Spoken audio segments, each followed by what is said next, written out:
Season 7 Test Realm, the Diablo stocks are through the roof. We're getting new powers like the vampiric ones, this time called Witchcraft. There will be an Armory to save your builds, with new seasonal zones and whispers, more runes than ever, and quite some new uniques.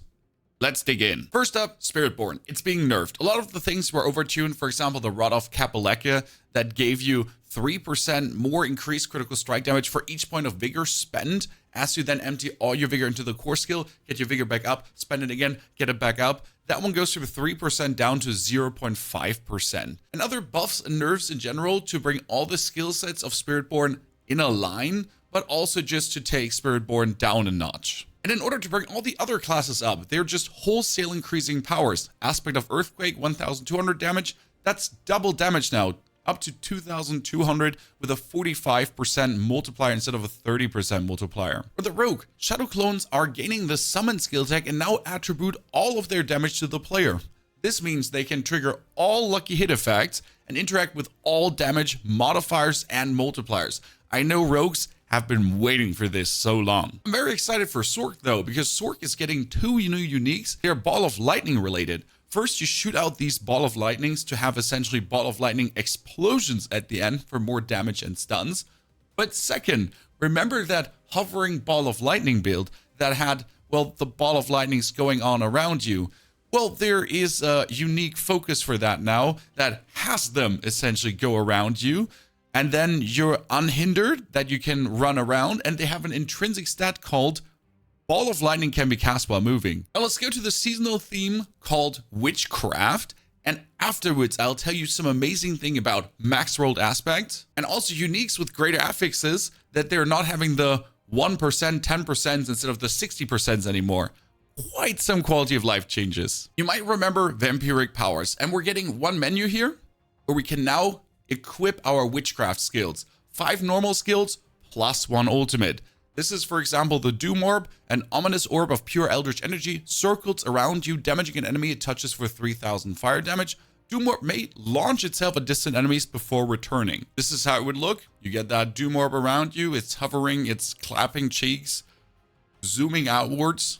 Then there's another one coming called the Vengeful Spirit, which soaks up damage around you and then explodes outward to do that damage to everyone around.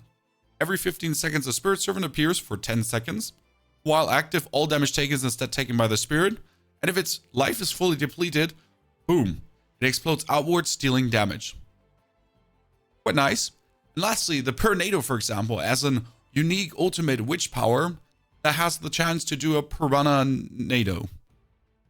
Yeah, 20 powers in total. And they'll be slotted and upgraded in this power menu, and in order to get them you have to hunt the Headhunts, and for this we'll get zone takeovers.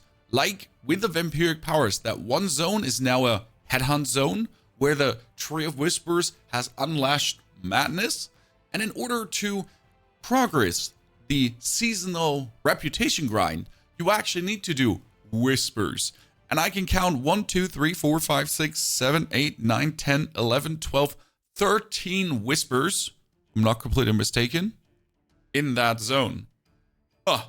Amazing. Especially that's a 3 3 3 3 3 favor, a 5 favor, a bunch of 1 favors, together with all the other whispers on the map. And they probably will last 30 minutes around, then pop up somewhere else, and so on.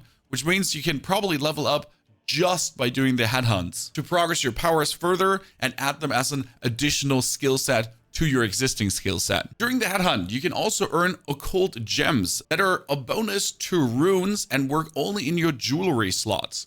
The first one gives you 160 armor and resistance to all elements, as all of them do, but your agility, corpse, incarnate mastery, weapon mastery, and wrath skills deal increased damage to enemies affected by hexes. Hexes you'll be doing with your witchcraft powers. Killing Wind, second one, while you have 3 or more eldritch powers slotted, gain movement speed and critical strike chance. Kaboom, nice. And the Dust Stone, for each of your auras and hexes an enemy is afflicted by, they take 4% increased damage from you.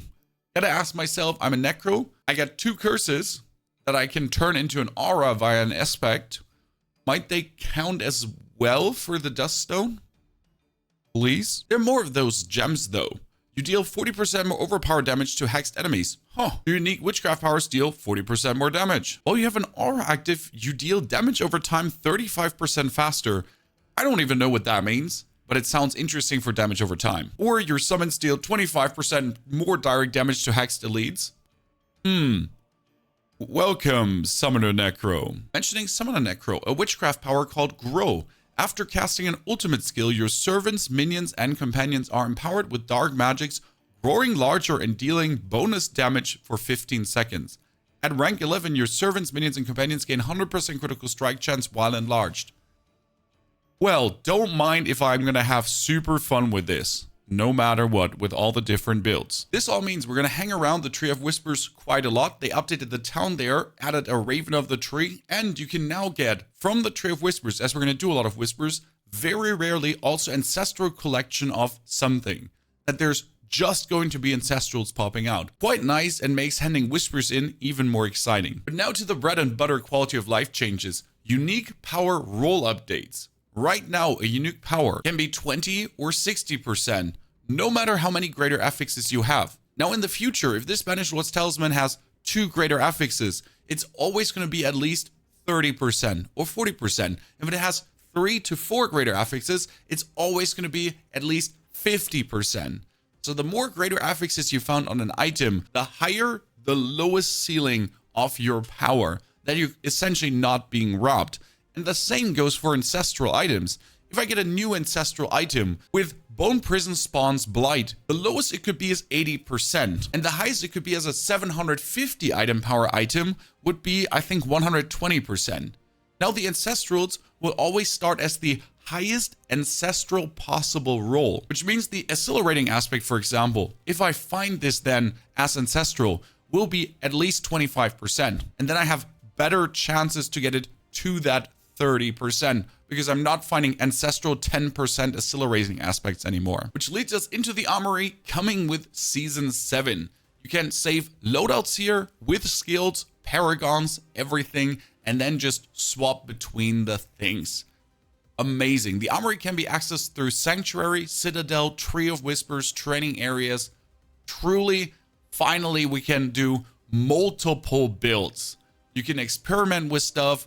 You can put your 250 Paragon points in and not spend 10 to 15 to 20 minutes to just be able to basically change between stuff. We can have a Helltide farming build, Infernal Hordes, pit pushing.